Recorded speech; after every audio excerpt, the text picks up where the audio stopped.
few years back, I was on a road trip by myself. I was driving across about 3 different states to go home and visit my parents and some other family. I had made the trip a couple of times before since I had started living where I was. The drive took a total of about 7 hours, so I would do it all in one day, but it was still a really long drive.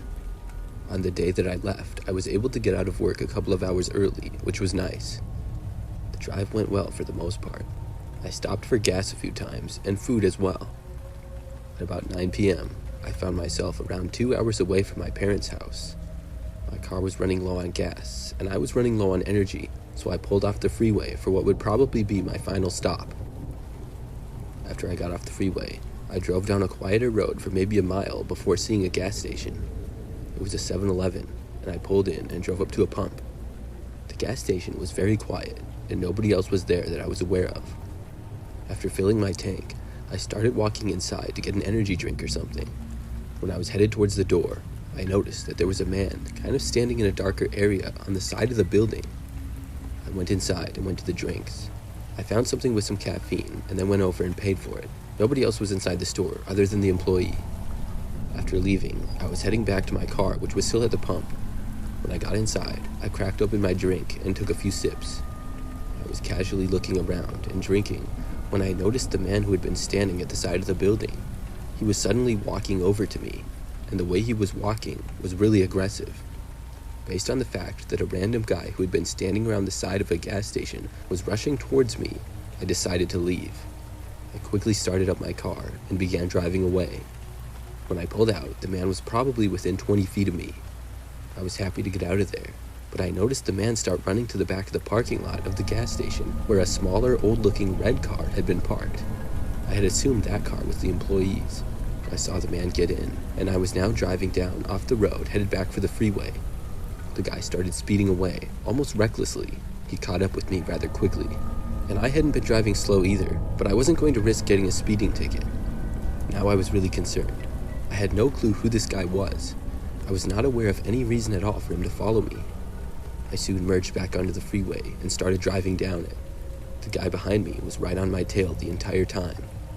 The freeway was pretty quiet, but there were a couple of other cars and trucks here and there. As I drove, I switched lanes a few times.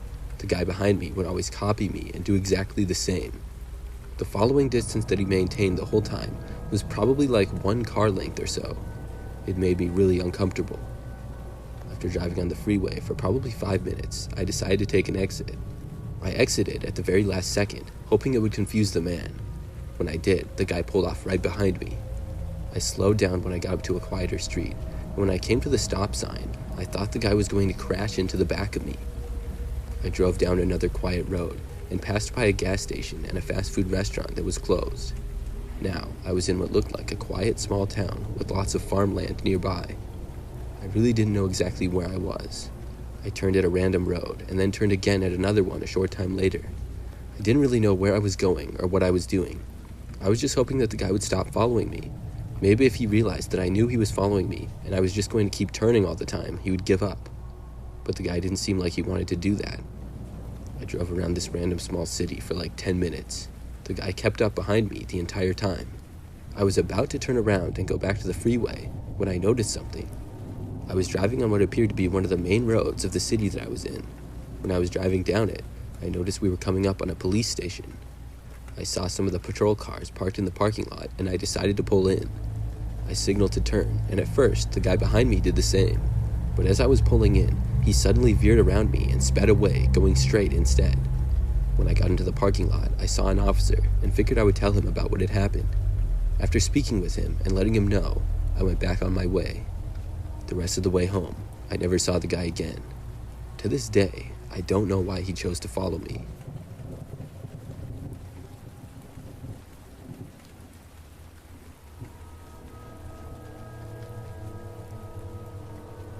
I'm a female and a former 7-Eleven employee. I worked there 2 years ago for a span of about 6 months. During that time, I was finishing up my education. I mostly worked overnight shifts there, which were fine with me. Sure, being alone at nights is a little strange sometimes, but hardly anybody would come in. For the most part, it was easy. One night, I was working like any other. I sat behind the counter, going on my phone and listening to music. I had been alone, all by myself, with no customers, for probably an hour. A few people had gotten gas, but none of them came inside. The time was probably 2 o'clock in the morning. Then, I suddenly heard the door opening and saw a guy walking in. I hadn't seen a car pull in, and the gas station is not really at a location where people walk to. He walked in and came up to me at the counter. I said hi to him and asked him how I could help. The man asked me where the beer was, and I pointed to the back of the store where they were. We also had some cases sitting around, which I pointed out as well. The man looked around and then walked to the back of the store. I kept sitting there and then went back on my phone. A few minutes later, the man came back up to me at the counter. This guy was sort of tall and thin, was balding, and looked to be in his 40s or 50s. When he came back to the counter, he was not holding any beer. The guy said to me that he liked my tattoos and pointed to my arms. Then he just kind of stood there. I said thanks and asked if he needed help with something. The guy just stared at me for a second and then kind of wandered out of the store. He seemed a little bit off to me, and after he left, I just went back to minding my own business. I had a coworker coming in at 5 a.m., and I would be getting off at 6. Over the next hour, I only had one other customer come inside and pay for gas. At about 3 a.m., I suddenly noticed something out of the corner of my eye. It was coming from the window near the front door. When I looked, I saw the guy who had been inside earlier, who had seemed a little bit off. He was looking inside and pressing his face up against the glass window. The look on his face was rather disturbing and creepy. He was looking straight at me as well. I looked at him and then looked away. I wasn't amused by this. It seemed really weird. When I looked back over again about a minute later, he was still there. I tried to just ignore it, but then he started knocking on the window. This guy had to be crazy or something. I decided to get up and ask the man what he was doing and probably tell him to leave as well. I got out from behind the counter and walked over. I opened up the front door to the building, but as soon as I opened it, the man started sprinting away at what appeared to be full speed. He ran all the way past the road and out of my sight.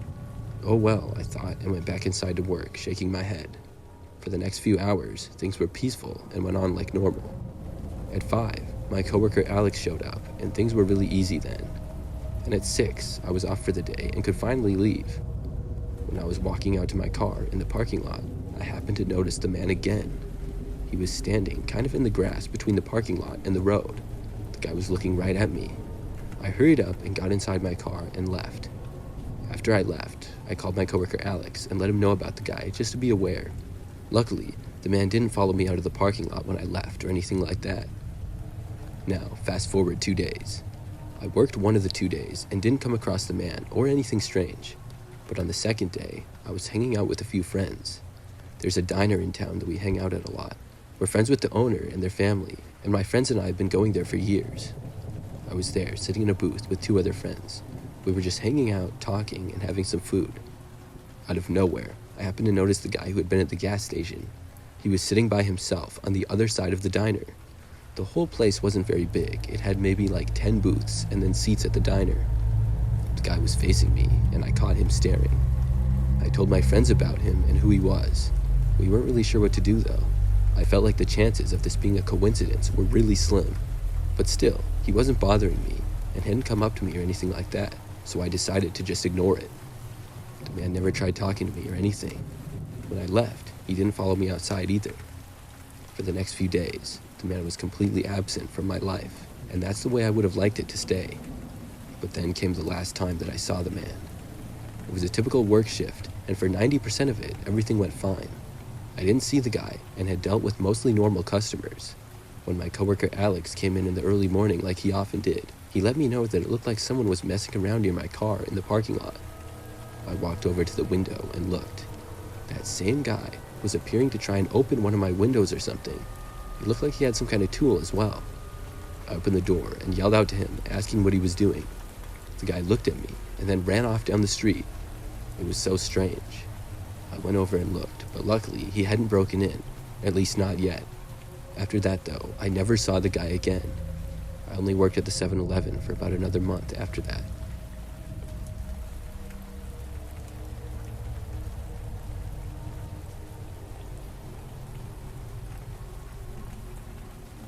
Gas stations in the middle of the night can be a weird place.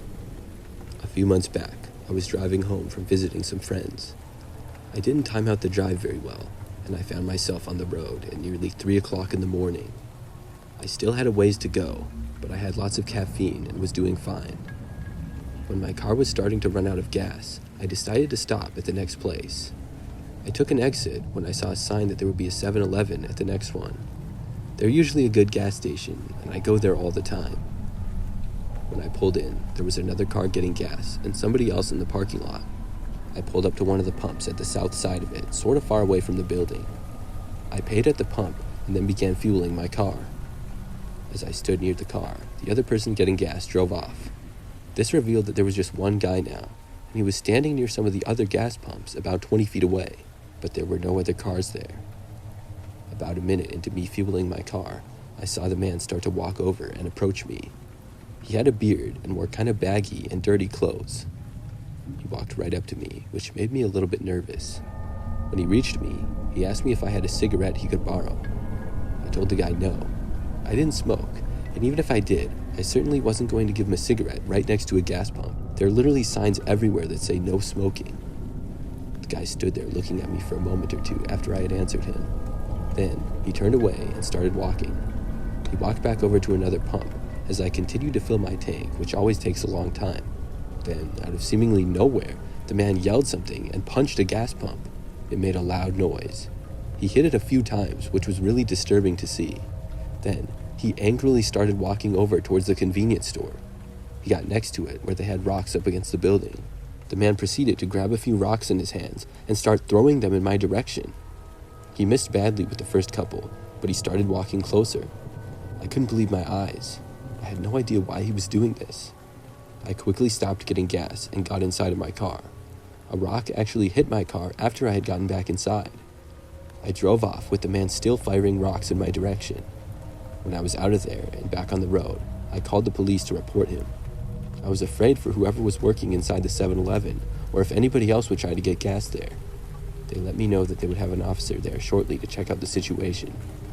I really hoped that nobody was hurt and everything was resolved. The man definitely seemed like he was on some sort of drugs. He certainly was not in his right mind. It's a pretty scary experience that I will never forget, and I hope the man and everybody else are okay.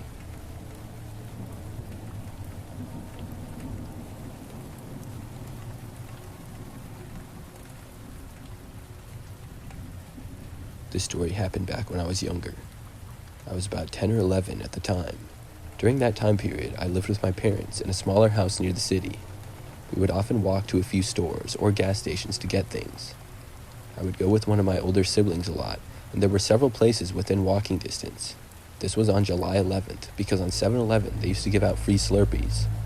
I'm not sure if they still do or not, but my older sister asked me if I wanted to go with and get one. Of course, I said yes. We walked there down the sidewalk, which took maybe 10 minutes. It was sometime in the afternoon, maybe even the early evening if I remember correct. When we arrived, I went straight for the Slurpees, and my sister did as well. There were a few other people all around inside, and I had to wait for somebody else to get a Slurpee. My sister and I got them, and then my sister went to the back of the store to go look at something else. I went to go see if there were any good snacks that I wanted, so I went in a different aisle. When I was there, a woman started walking down that aisle. She was holding a small dog. As she approached, she noticed me looking at the dog. It was one of those dogs that's extremely small. She asked me if I liked her dog, and I said yes. I thought it was really cute. The woman then asked me if I would watch her dog for a minute while she used the bathroom. I said that I would, and the woman then asked me if I could actually watch it outside. She said that the dog sometimes didn't like to be held by strangers, and she didn't want to get in trouble for walking it around inside. It seemed fine to me, and I said yes. We both then walked outside of the building. The woman started walking over to a small grass area that was next to the 7-Eleven building. The area was really small, but I guess was a good place for the dog to walk around. Before we got there, though, there was this van parked in the last parking space before the grass area. A man was standing in front of it. He suddenly reached out and grabbed me as I was passing by. He held both of my arms, and the woman then told me to get inside of the van. The side door to it was already open. I didn't want to, but the man was much stronger than me and was pushing me in the direction of it. Everything was happening really fast, and I didn't know what to do. It was then that I heard my sister's voice. She was basically yelling and screaming and told them to let me go. This caught the attention of two other people nearby, and they started to look over. The guy finally let me go then. Him and the woman's attention now shifted to trying to get away. I ran back over to my sister, who was just outside the front door of the 7-Eleven, as the man and woman got inside the van and sped off. I remember somebody yelling to call the police as they sped off, and another person yelling to get the license plate number. My sister and I went back inside and waited until the police got there. My parents were called and came down and picked us up after we were done answering questions. It was a really scary experience. Luckily, the man and woman were both located later in the day. I still can't believe that I was almost kidnapped. Every time I think about it, it gives me the creeps.